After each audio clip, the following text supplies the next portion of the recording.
ladies and gentlemen. Welcome to Spruce Meadows. Hello everyone and welcome to our channel KassDays. In this video we are in Calgary, Spruce Meadows, and we are attending a presentation for horse jumping, show jumping, and kind of what the horse and riders need to know and gain some inside knowledge. So please join us and let's listen in together.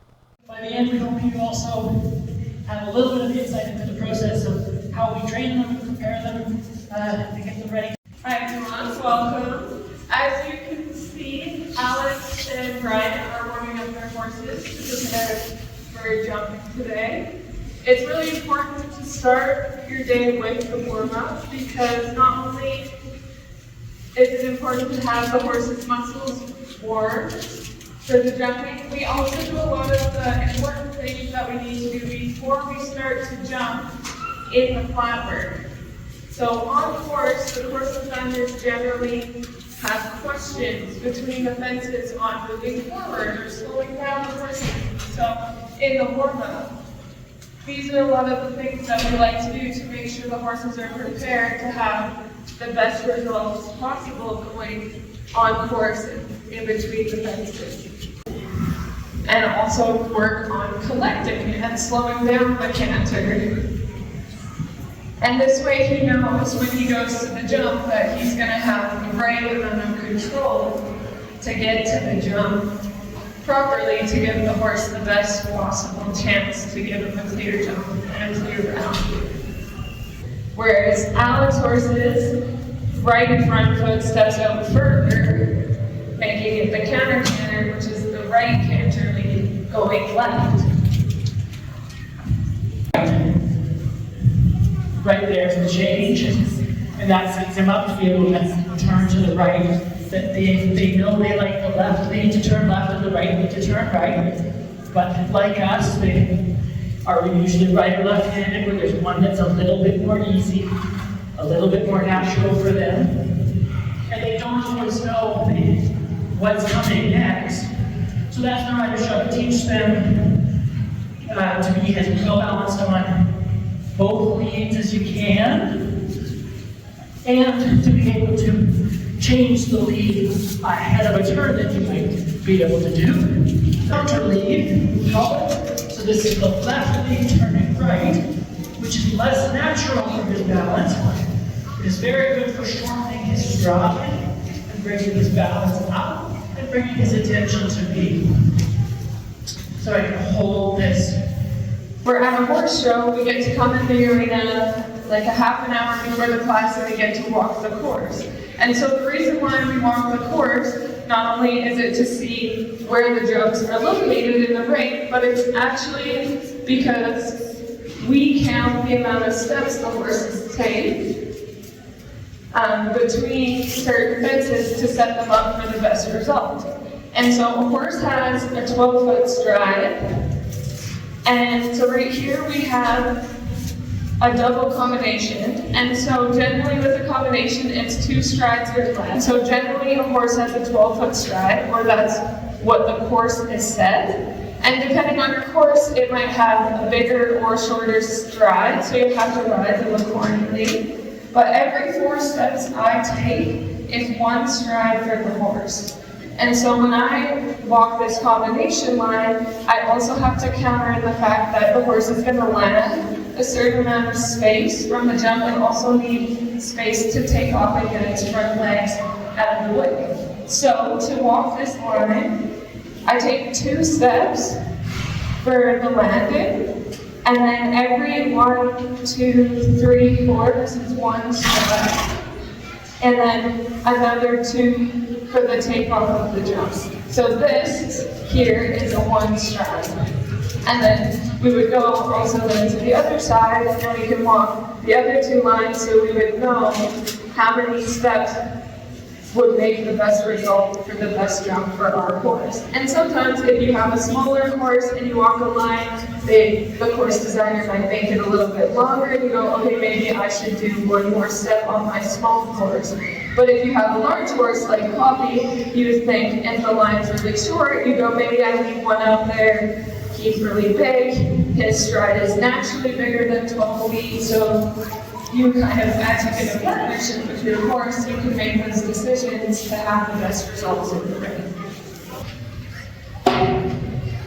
And so you can see a little bit the difference in the jump where Coffee kind of looked down and jumped a little bit lower, so Brian will probably come back. We want to take a little bit more time in the air, be a bit more patient, like this horse does so well. Very nice jump. That was better. So here, the next jump that they're going to do is called a vertical, which is just a straight upright bend.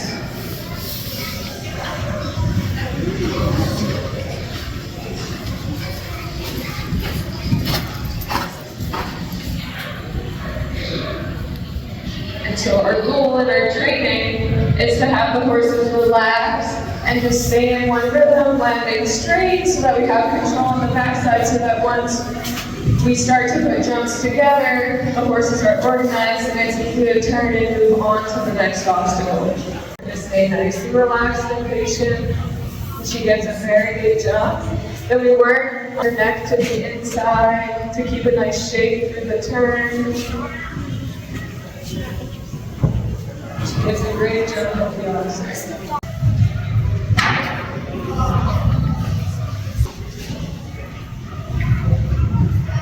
Because they are much better.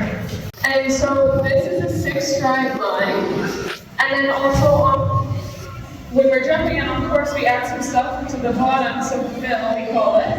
And so this actually draws the horse's eyes down to, we did a very nice 6 there.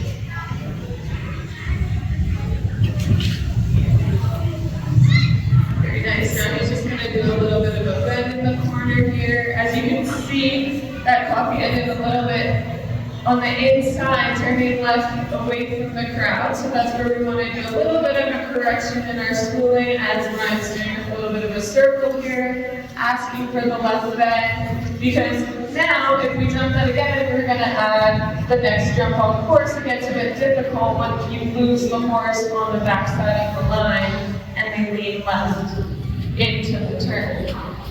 We're just jumping into the first bend to be organized. 1, 2, 3, 4, 5, 6, 7.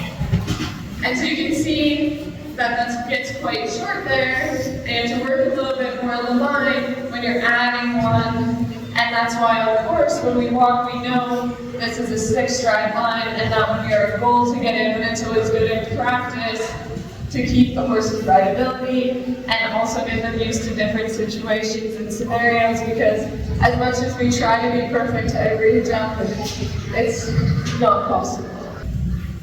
I'll show you the counting. I'll try to count this out loud.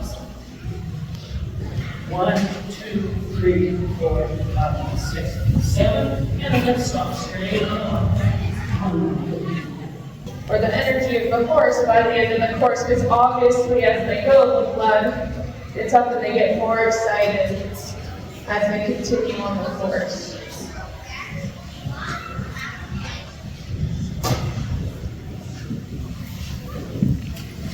And so really nice, sexy, good jump there. And we're going to organize in this corner, get the left bend so she sees the jump out of the turn.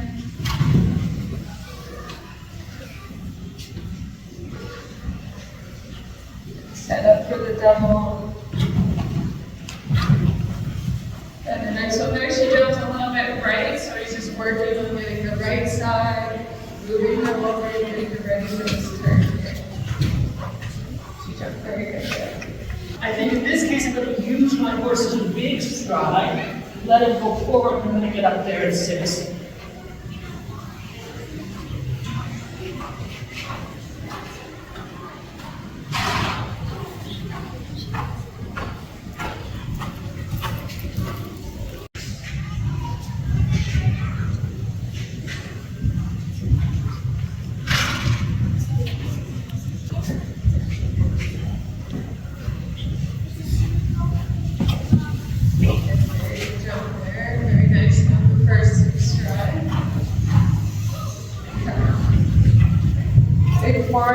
So the 6 should be really nice and easy for him here, which it was.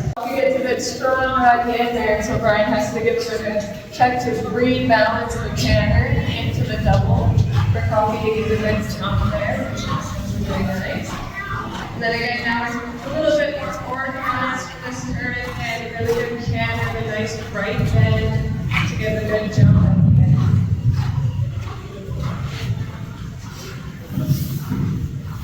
Here. Much better that time. She's still leaving a little bit to the right, but she jumped 2 more relaxed fences there. And when I say the ground line, I'm referring to the pole actually sitting on the ground. This one. Yeah, that Hope is working with. That's the base of the jump is where the horse looks at to get their depth perception of where that jump, where that pole, where the takeoff with the jump is. So by rolling the ground line out, it helps him stay in balance and get his front feet up in time to miss that tall movement. So again, coming off of a little bit of a standstill, and my first jump is tall and a little bit wide. And I'm getting a great feeling, really jumped up and down.